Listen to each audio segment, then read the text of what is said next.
you so much, David, and thank you all for being here today. I know it's a Friday afternoon and it's gloomy out there, but I hope you feel safe and I hope you feel welcome for the next hour as we present different stories, different experiences, different facets of the Chinese Communist Party today. Just for some context, I come from a family that survived communism, and thankfully I was born in Houston in 1999, but I did grow up in a community where I felt like I wasn't very welcomed, and I felt like I had to hide my religious beliefs because I grew up in such a huge Chinese diaspora in Houston. And I always wondered why that was. And so through my work, through high school, through college, I've always tried to find out that reason. What made the CCP persecute Falun Gong? What made it persecute the Uyghurs? Why did it act so hostile towards Hong Kong, towards Taiwan? And I think I have some answers for you today, not all, but if you guys don't know what Falun Gong is, or Falun Dafa, it is a Buddhist spiritual practice that kind of went viral in China, and for that reason, this is Beijing, and for that reason, the Chinese Communist Party decided to crack down on it. You can go to the next slide as well. There's 4 photos. This is Jianglusi. You go to the next slide. Shenyang, China. You get the point. You can go to the next slide. And all of these people, meditation is half of the story. The other half is that they believe in truth, compassion, and forbearance. And so these obviously are antithetical to the Chinese Communist Party's own values and own beliefs. So then leader Jiang Zemin vowed he would eradicate all of these people, 100 million people, in 3 months. That was his goal. That was his cultural revolution. So every single weekend, I would go to the Chinese consulate with my parents, and even in elementary school, I would tell my classmates in Texas about the human rights atrocities going on. And a lot of them were really surprised. I mean, we're elementary school kids, so a lot of them were like, how could this be happening? I thought China was democratic. A lot of people thought that way, that they were becoming more democratic. And Chinese people are so amazing, they're so kind. China as a country is such a beautiful country, and I agree with all that. But the point is, China is not represented by the Chinese Communist Party. The Chinese government does not have in good faith the Chinese people. I actually have, you can go to the next slide. I actually have a first-hand experience with the authoritarian control of the CCP myself. When I was 12, I visited my lovely grandmother in Inner Mongolia, and this was my first time seeing her in years, and so I was really excited. But as soon as I land at the airport, we have people tailing us, like black cars tailing us, in my uncle's car, and as soon as we get into the threshold of my grandmother's house, 3 policemen come knocking. They come knocking, and they storm in the door, they're shouting, they're screaming. They tell my grandmother, can we take your granddaughter, somewhere to ask her questions? And she's terrified. I honestly thought it was some sort of James Bond movie that my dad always liked. And plus, I was already 5'10" at 12 years old, so I was actually towering over all 3 policemen. And it just seemed so silly because they were so afraid of me teaching her meditation, or of me telling her how America is really like, or how Falun Gong does not believe in violence, and Falun Gong is actually not a threat to the political power in China. And so eventually my uncle bought me a ticket back to Shanghai, so I hugged her and I left, and that was my last memory of her because she grew sick, and she actually passed away that same year. So this leads me to all of my research. You can go to the next slide.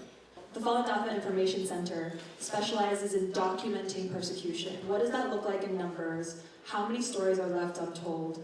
What voices can we give to the voiceless? And so last year, unfortunately, we crossed the threshold of 5,000 documented deaths. And in addition to those, there are undocumented deaths. A major portion of this is forced organ harvesting victims. This isn't something that I want to talk about today in detail, but organ harvesting in China is state subsidized and state run, and military hospitals are the one to do it. So as you can see from this chart, transnational repression is worldwide. In 2021, Freedom House found that the Chinese regime engages in the most sophisticated, global, and comprehensive campaign of transnational repression in the world, and one of its primary targets is Falun Gong.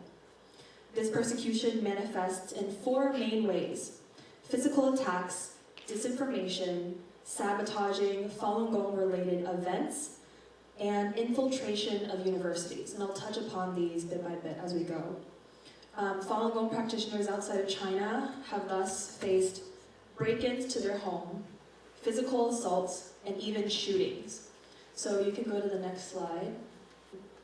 This is in Australia. Last year, during a flower festival in Canberra, of all places, this Falun Gong practitioner had on her car, "The CCP does not equal China." And 2 Chinese nationals, young men, spray painted her car, and she was notified of this, and so she went to stop them, and they elbowed her, pulled her up by the throat, and smashed her on the ground. Both of them were convicted, obviously, but this is her after the event, after she was attacked. And then you can go to the next slide. And this is in New York 2 years ago. The petition booth right here that you see says, "Truthfulness, compassion, forbearance, and the persecution of Falun Dafa." And this Chinese national is seen tearing it, and he was charged with a 4th-degree hate crime by NYPD and the New York court. But according to leaked Chinese government documents, this behavior is exactly what the Chinese government wants, and this is exactly what they're aiming for. In one document, the Chinese government had a directive to, quote, "push concerned countries," meaning Western countries, "to ban or restrict activities of Falun Gong." And so Chinese nationals like these have been deceived by propaganda like that, and have physically assaulted practitioners even in our home. You can go next. So if you could play this video, this was during the G20 summit, actually a few days ago. This is on a popular beach, so you see 6 Brazilian Falun Gong practitioners, and they have a petition. So those banners on the bottom, that's something that they do every single weekend, and they have a petition site where they ask Brazilians or tourists in Rio de Janeiro to sign their petition to end the human rights atrocities. And since it was such a politically charged event, I guess, during the G20 summit, even though this wasn't even there, this was on a beach, within minutes you see all of these Chinese nationals wearing the same white hat printed with the PRC flag on it. So it's coordinated, and these flags are a very common tactic that they use to block anyone from seeing the petition site. Last year in APEC in San Francisco, the same exact thing happened with the same coordinated group. You can go to the next slide. So this actually is in Argentina as well, just one last example. This is a Chinese diplomat. He is a government official, and in front of Argentina police, he is punching a local practitioner in Argentina because he's wearing the shirt that says "Truth, Compassion, Forbearance" in Spanish and Chinese. So those are physical attacks. When it comes to disinformation and other attacks that the Chinese Communist Party has committed, there's a group called Shenyun Performing Arts. You might have heard of it. It's a renowned Chinese classical dance company. And this week in New York, a CCP agent called Chen Jun was actually convicted and sentenced to prison for 20 months for trying to strip Xinyun's nonprofit status and status as a performing arts company. And how he tried to do it was bribe an IRS official. He tried to bribe an IRS official last year $50,000 in New York. But what he didn't know was that the agent was actually an undercover FBI agent, which is how he got caught. But this is how the CCP operates. It's a lot of sabotage, it's a lot of espionage. And this case is one in over 30 countries that we've documented. And so it's definitely the tip of the iceberg. Why does the CCP aim to sabotage Xinyun? Because it is reviving traditional Chinese culture, and in the performances, there's a dance performance that actually portrays modern China and human rights abuses through dance. And so a study by our organization documented over 130 incidents over the past 17 years that Xinyun has been operating. They've faced intimidation, harassment, and one principal dancer, Stephen Wang, his mother was actually sentenced to prison for 4 years. Beijing's disinformation campaign also revealed this one tidbit from a former officer in the security agency. He actually left the Chinese Communist Party, fled to Australia, and he testified, quote, "Falun Gong practitioners all over the world are under CCP surveillance. I personally received intelligence information about Falun Gong practitioners in Australia, the United States, and Canada." Another similar incident also happened in 2005, said he estimated over 1,000 agents were in Australia undercover and more are in the United States. He didn't say how much. And you can take a university campus as a representation of their words and of these directives. The presence and activities of practitioners like David are actually threatened by organizations such as the nearby Chinese consulates or even Chinese organizations on campus who are funded by consulates. So one student from Chicago told us that the then CSSA president, CSSA is the Chinese Students and Scholars Association. It's actually very popular for international students who come from mainland China and they want to learn culture, they want to learn language and bond together in this community that they have of study abroad students. It's become a proxy of the CCP, and this is what I mean. The Chinese embassy in Chicago asked him to remove me from the CSSA due to my involvement in Falun Gong activities. I had a personal website that published content about Falun Gong.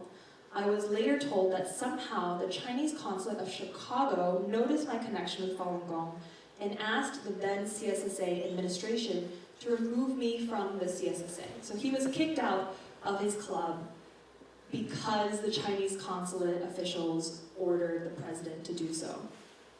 And that's honestly, as Americans, if we're afraid of, or we're being intimidated to not talk about human rights atrocities, even in our own colleges, then what safe space really is there?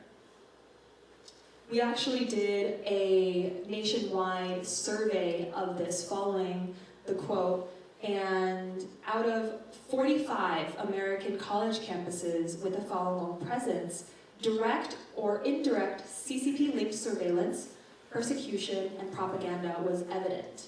Among the respondents, 7 reported at least one incident of surveillance, physical or digital, and in some cases, they also reported involvement of Chinese government actors in surveillance and reprisals, like the Chicago student. And so, to wrap up, I really want to talk about Falun Gong's response. How have practitioners been responding to the persecution? It's been going on for over 25 years, and what I really want to say is what I said in the beginning. Falun Gong really emphasizes non-violence. And the goal of Falun Gong practitioners worldwide, in over 108 countries now, is evident in Africa, in Argentina, in Brazil, in Europe, even in Asia, all practitioners want are two things.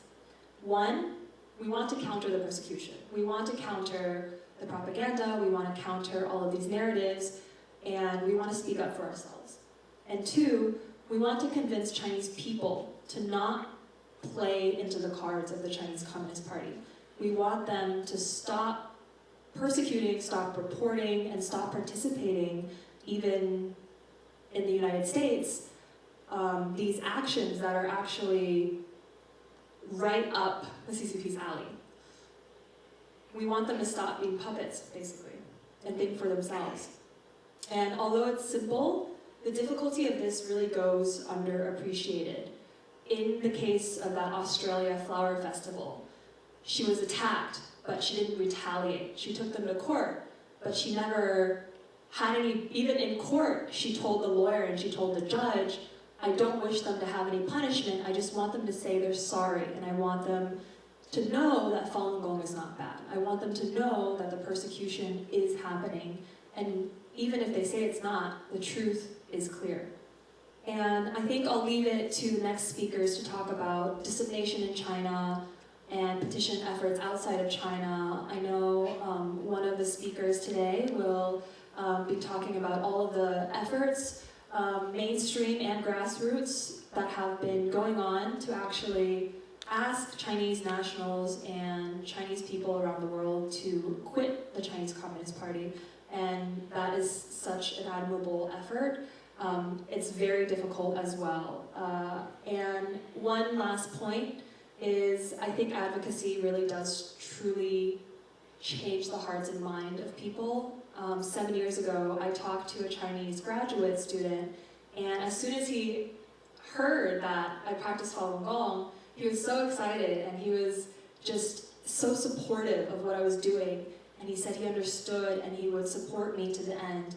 And even after he's gone back to China and he's starting work there, we're still very good friends. And I feel like a lot of that really speaks to the persistence and the nonviolent actions and responses of Falun Gong practitioners worldwide. Thank you. Thank you, Cynthia. It's always a pleasure to have you here.